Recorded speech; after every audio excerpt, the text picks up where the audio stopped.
Grow your practice, grow your wealth, grow your impact. Find out how to spend less time in the dental chair and more time on the things you love.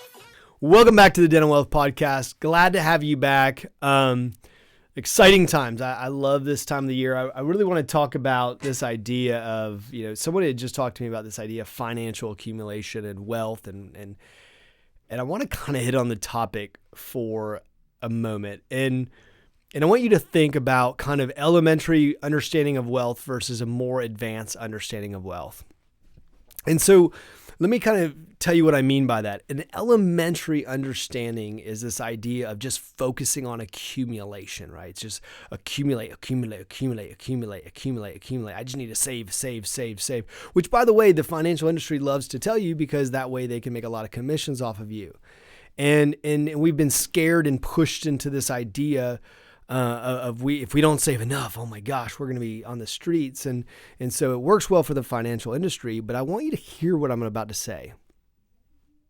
That if your whole financial game is just accumulation, if that's it, that's your financial game plan, then you're playing chess just to protect your pawns. Now I want you to hear me on that.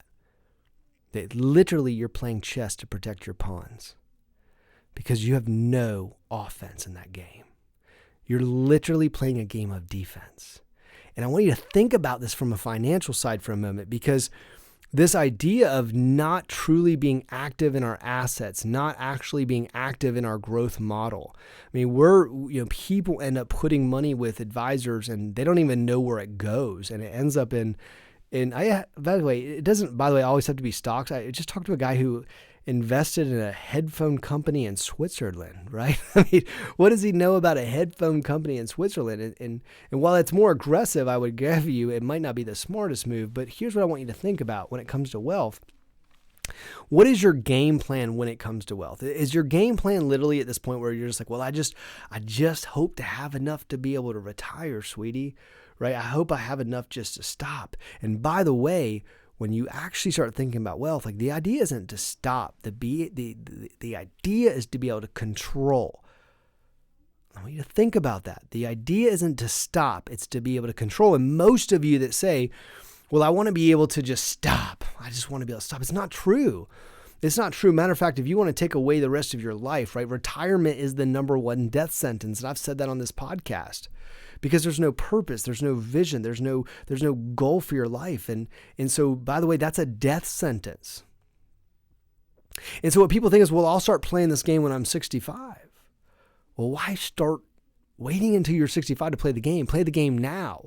Like, you're in a game now. Like, you're there now. And I'm going to kind of transfer the conversation to a more advanced topic. And what I mean by that is, look, we are in spring as I'm recording this. Spring is a time of the year, right? In this time we can look at a calendar year, and then I'm going to talk about the overall economy for a second. So from a calendar year perspective, this is spring, right? And there's a saying that you can either plant in the spring or you can beg in the winter. See, because the results you get this fall, the results you get this winter are going to be the results of what you do today. And financial, like, what I mean by that is, like, from a financial standpoint, we have to be game planning now. We have to be thinking now where I want to end up. We got to be thinking in our business, our dental business. We have to be thinking now, like, where is it that I want to end up come 12/31? What would I need to do to get there? We start putting these goals against the wall. In a sense, we start just protecting our pawns and going, well, I just hope that I get enough new patients just to get by and get month by month, versus being aggressive.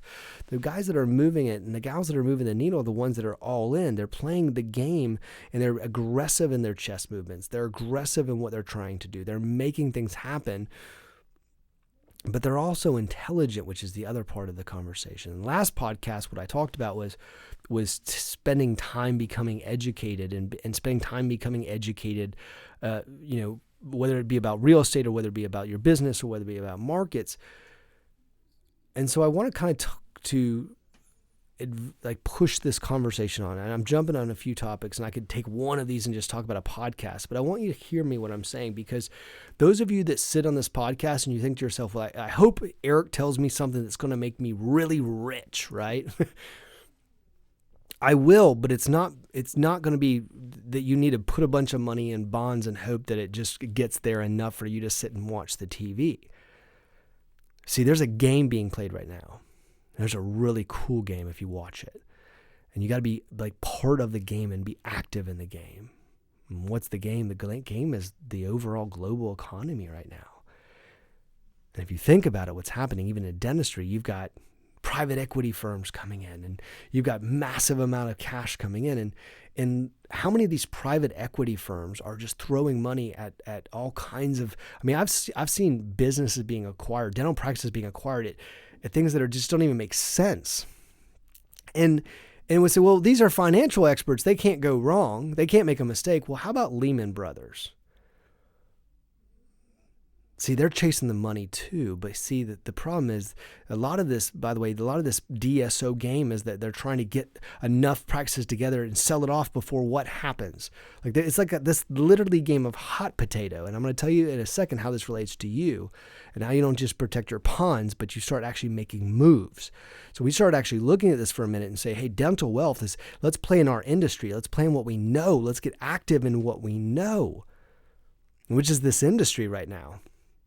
We know that people are making bad deals. We know that people are buying overinflated practices. We know that companies are lending things that they shouldn't even be lending at this point. And let me ask you this question. What happens when there's a 40% fall in revenue? See, if I was on this podcast in 2008 and I told you that I want you to take all your money and I want you to start buying stocks up. If I told you that, what would you have thought? Right? What would you have thought at that time? Right? And there's a story I always love. William Shatner talks, and don't quote me on the exact numbers, but it's roughly this area. William Shatner talks about the fact that when he came into Priceline.com, he said, just give me some stock. I'll come and do these commercials and I'll do these. No big deal. Just give me some stock. And the stock went up to something like $50 million. And then .com, boom, happened, like crushed down. And his stocks were like worth $56,000. So he thought, well, that was, it was a gamble. I took it, a gamble. So he sold off his stocks. He protected his pawns. And you know what happened? That same stock would have went up to like $12 billion if he had just kept it. See, what happens is when we start making financial decisions is people start making emotional financial decisions. They start making these emotional moves, and then people start to get scared and they start to protect their pawns. And what I'm trying to tell you is right now we're in a position where you can play one hell of a game, which is understanding this economy. You heard on this podcast, you can say Eric was the guru or whatever. It's not true. I just understand that there's economic cycles that look, eventually this economy is going down. And when things go down, when the economy goes down, and it will, things are going to go on sale. Businesses are going to go on sale. Dental practices are going to go on sale, right? Private equity firms I'm telling you, DSOs are going to go bust. You heard it here. I didn't say all of them, but DSOs are going to go bust.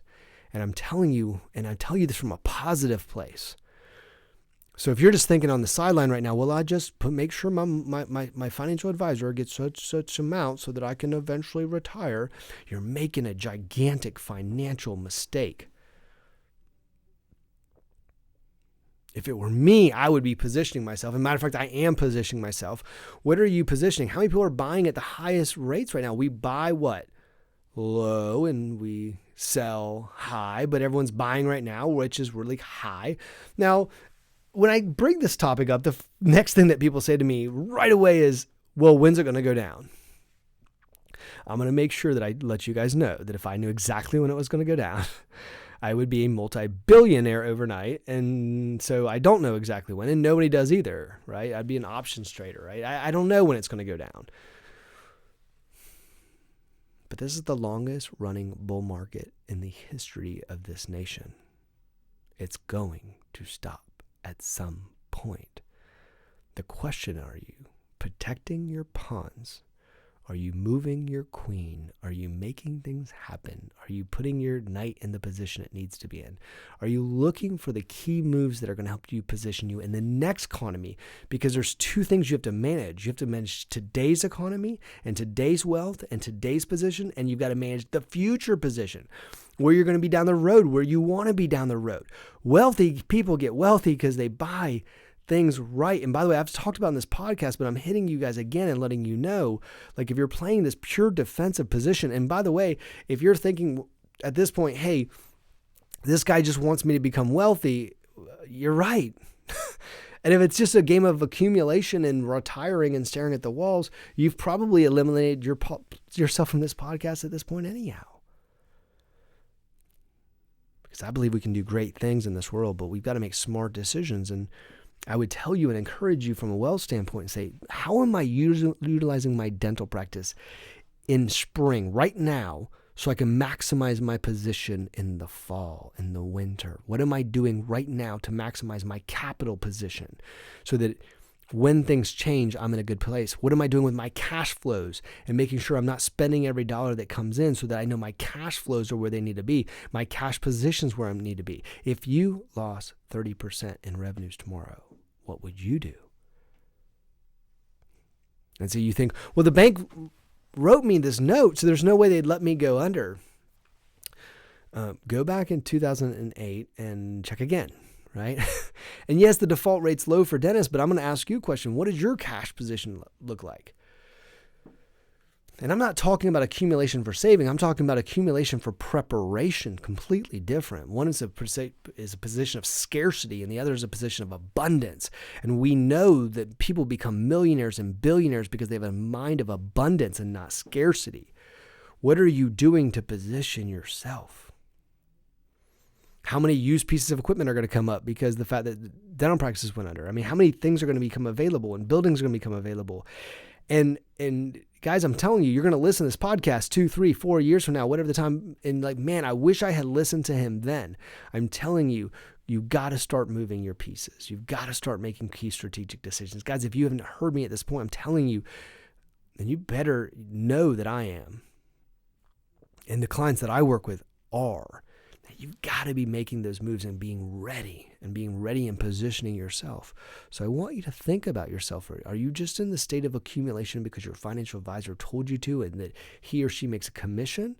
Are you in this passive mode where you don't even know where your money's sitting at, that it's in some company and some fund that's managed by someone you've never even met and don't even know? Or are you doubling down on dentistry, which you know the outcomes that you can manage? Are you handing your money away and passively sitting on the sidelines? Or are you becoming active? Are you just managing making sure your ponds are protected? Or are you actually moving and trying to win this game? And by the way, it is a game in a sense, right? It's people who make the most moves and the best moves win. But if you sit on the sidelines, right? Imagine telling our kids, like, they're sitting on the sidelines and we just tell them, I hope your team wins, and they're just not even in the game. If your kid's on the sideline and they're not even in the game, right? How can they impact the team? They just hope the other players score well enough that they win. Like, are you in that same position where you're sitting on the sidelines, or your child's on the sideline and you're just hoping the rest of the team performs? Or are you making stuff happen? Are you on the field? Coach, get me in the game, right? Get me in the game. And that's what I'm telling you right now, is be in the game. This is one hell of a game, and it's a great place to be. And this is a dental wealth podcast. If you didn't think it was, then go listen to something else. Go listen to what I'm saying. You've got to be in the game. Get in the game, guys. If you need some help, reach out to Tower Leadership, reach out to our team. We'll help you. If you're not willing to do that, hey, pick up a book, right? Spend some time, become educated, find out the opportunities, do some research, know that things are coming up, study cycles, and become a student of this stuff. I'm telling you, it will change your life, because here's what happens when it goes down and then you buy low and you eventually sell high. Then what ends up happening is all those things you ever dreamed of, you'd be surprised at what you can do and the lives you can impact and how you can change your life and the next generation and become a philanthropist and impact people. You have no idea, but you got to make the moves. Guys, get off the sideline. Thanks for listening. I appreciate it. Listen, whatever channel you're listening to this, hey, subscribe, hit like, whatever social media channel you are. Hey, this is an important message. I always tell people, my audience is dentist. That's what this is about. But if you know somebody who's in another profession who needs to hear this message, don't be scared to send it to them. Send it out. Pass it along, right? The worst thing we can do is have information, right? It's that scarcity mindset is we're afraid that if we hand off great information, they might figure it out too. Guys, there's enough opportunity for everybody. That's the idea of an abundance mindset. So when you hear something great, share it, like it, pass it on. Thanks for listening, guys.